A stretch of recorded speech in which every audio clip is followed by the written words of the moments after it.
In the last session, we have discussed about your alpha. So your alpha is a function of omega. So from that, we get the equation of I of z equals to I naught e power minus alpha z when n2 is greater than n2. n1 is greater than n2. For n1 is less than n2, that means n2 is greater than n1. We get I equals to I naught e power plus alpha z.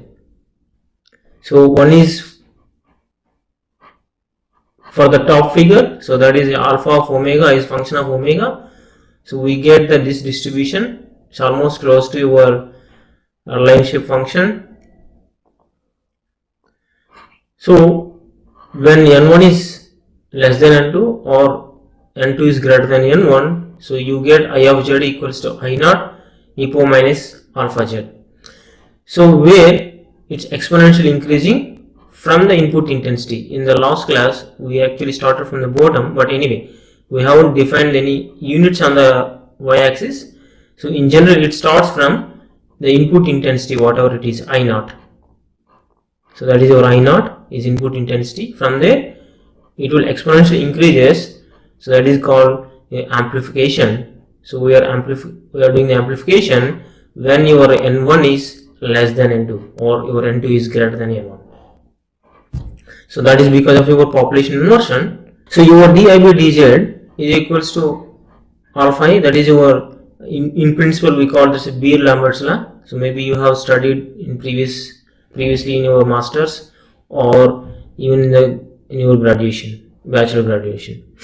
So alpha omega is equals to pi square c square by omega square n naught square tau sp g of omega n1 minus n2. So your alpha is function of omega.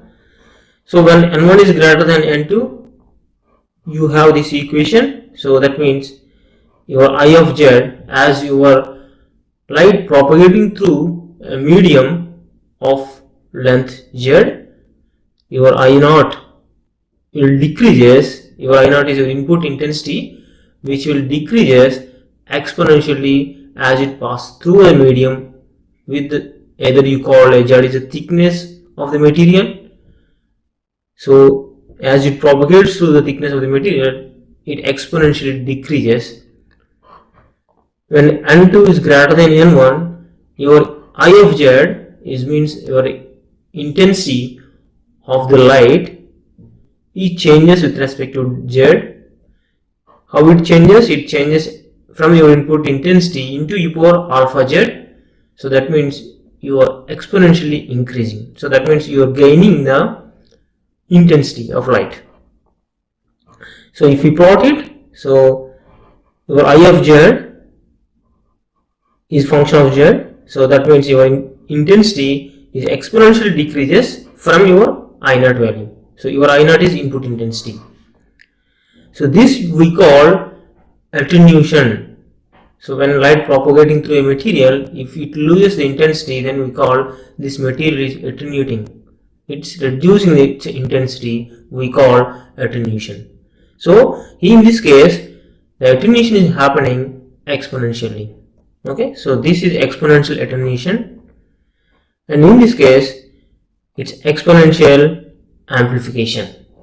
So your alpha of omega will decide whether it's exponential attenuation and there is exponential amplification. So your alpha is actually depending upon your n1 minus n2. So that tells you whether the population of the states gives a population inversion or not. If there is no population inversion, you have the exponential attenuation. If there is a population inversion, you will always have a amplification. So in this case we have a population inversion, so that's why you are getting amplification. So exponential increase or decrease only happens in the low intensity regime. In the high intensity regime, the saturation come into the picture because your excited state cannot accommodate whatever the number of excited atoms you want to do, or you want to excite number of electrons. You cannot, there is always a limit to excite the electrons or the atoms to the exit state. So that means your exit state is not can a place accommodate all the excited photons or all the excited electrons. It cannot accommodate. It has certain cross sections. So once the states are filled, it cannot take any more excited electrons. So in that case, you call that is a saturation of the states. Okay, once the excited states are filled, it cannot absorb anymore. So that is happens when you come with the high intensities. Okay, so your alpha omega is this is the one we got in terms of n1 minus n2. So now I am replacing your pi square c square omega square n naught square tau sp equals to b into h cross omega n naught c. This is same thing. Your b is nothing but your Einstein coefficient, either b21 or b12. So if you send this one, this is a Einstein coefficient. So if you send this one, this is nothing but b. So now I am making this one in terms of the Einstein coefficient, so that you will get this vector.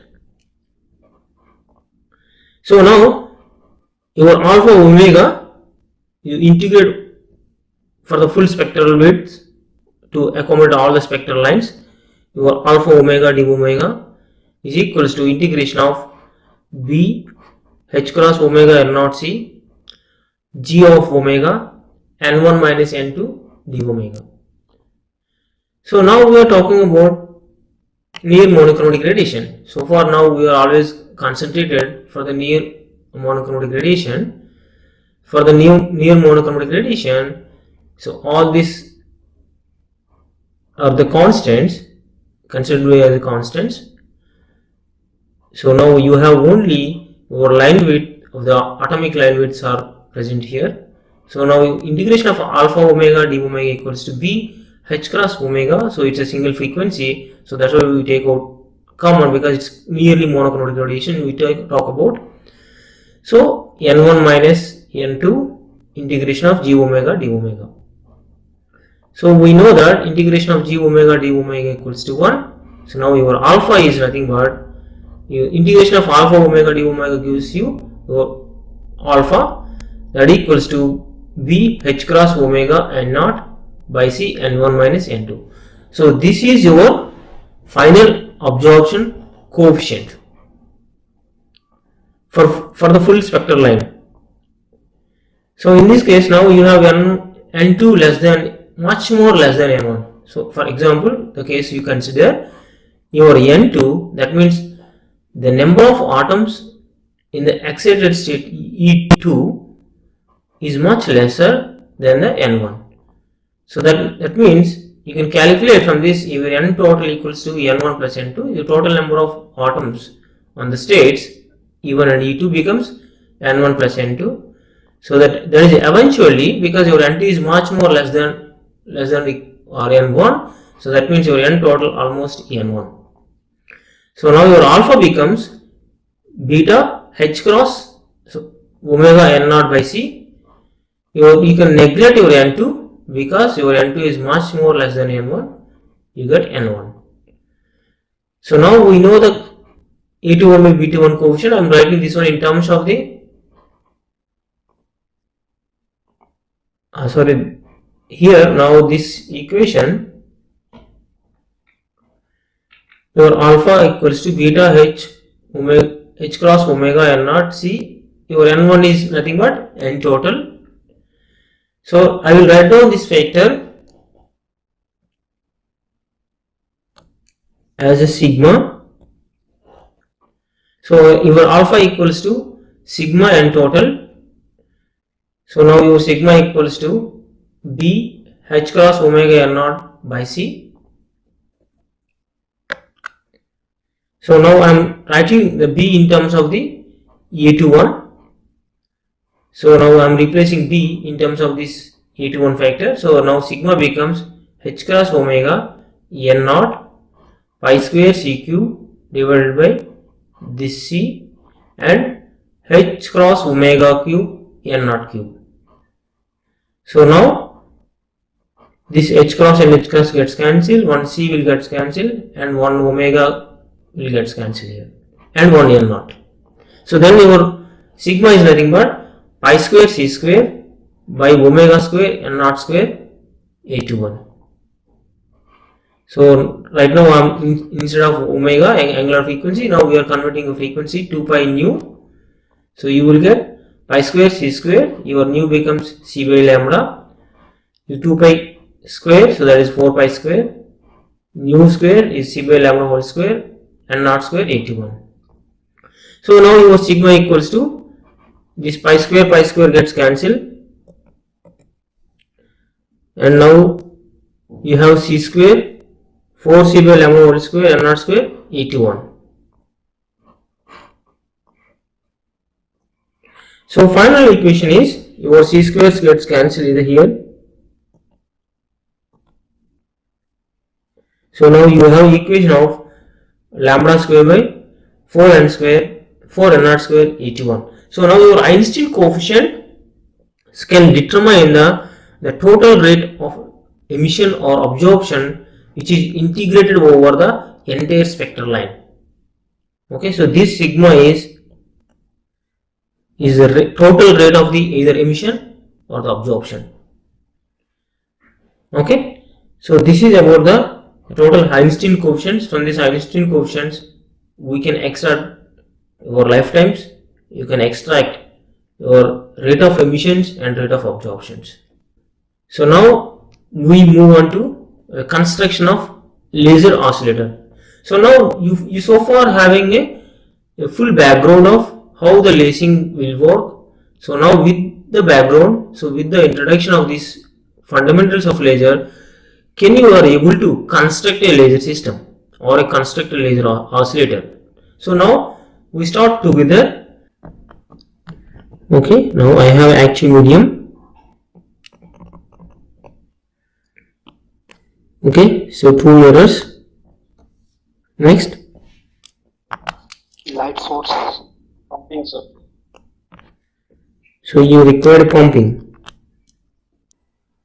Okay, now you have a light source here.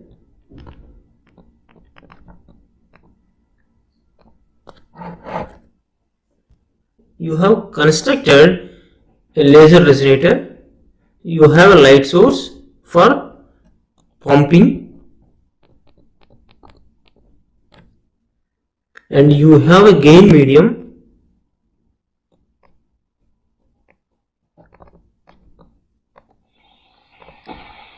to create a population inversion. So that means whatever we discussed, the 3-level system or 4-level system, you take such a system which suits to create a population inversion. Okay, so then for example one photon is coming here and now with this, when traveling through the medium, it is interacting with the atoms, it becomes for example 2 photons, right? Right. And similarly when it comes here, like for example say 3 photons, you have something like 90%, assume 2 will reflect back and 1 will transmit. Okay, now these 2 go back and interact with the medium, so that it's a simultaneous process. I see. Okay, so we will discuss in the animation, maybe that gives you a clear picture. Then later we can come back and discuss in detail. So now we construct a laser cavity or a laser oscillator, or you can call laser resonator, so which contains our gain medium. So this is the blue part is a gain medium and these are all pseudo colors, so don't worry about that. And there are the 2 mirrors, M1 mirror M1 having a reflectivity of 100% and M2 is less than 100%. Now this is our gain medium. So now I am pumping. So this is a pumping mechanism. You are pumping the gain medium so that the photons will try to get absorbed. The photons gives the energy to the atoms, so atoms get excited So now you have generation of the photons, like because of the spontaneous emission, because initially you have a spontaneous emission starts, right? Because you are sending a white light here, for example, it has all the frequency components. But for the stimulated emission, you required a specific energy where the energy gap between the lasing action energy levels, that energy is required. So that comes from your spontaneous emission. So now these are the photons. Because of the spontaneous emissions, it will go to different directions. Now assume one is along G direction. So we call always the propagation direction for lasers, we call it's along Z direction. So now along the Z direction you have a photon. So now when it passes through and interacting with the medium, so it able to generate multiple number of photons, right? So now again with reflection it come back. Now you see it becomes amplified after one round trip. One round trip means from one end to other end and other end to come back to the same position, when you call one round trip. So now initially the photon is generated here and it goes through, from here it goes through the mirror and come back to the second mirror. It's almost close to one round trip.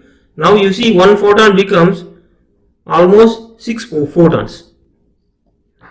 The same thing happened for the single spontaneous emission photon, but similarly your gain medium has number of atoms and there is number of spontaneous emissions, maybe a couple of spontaneous photons will be there at the instant of time.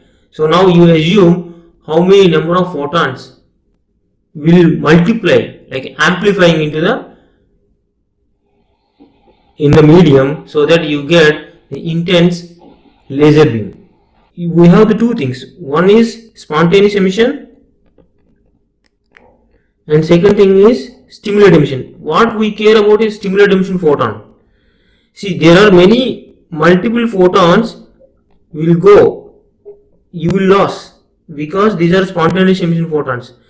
Even few number of photons are traveling through or along G direction, along the cavity, optical cavity direction. Those photons is quite enough to stimulate. So that is the reason immediately will not build the population inversion. It will take some time to build the population inversion.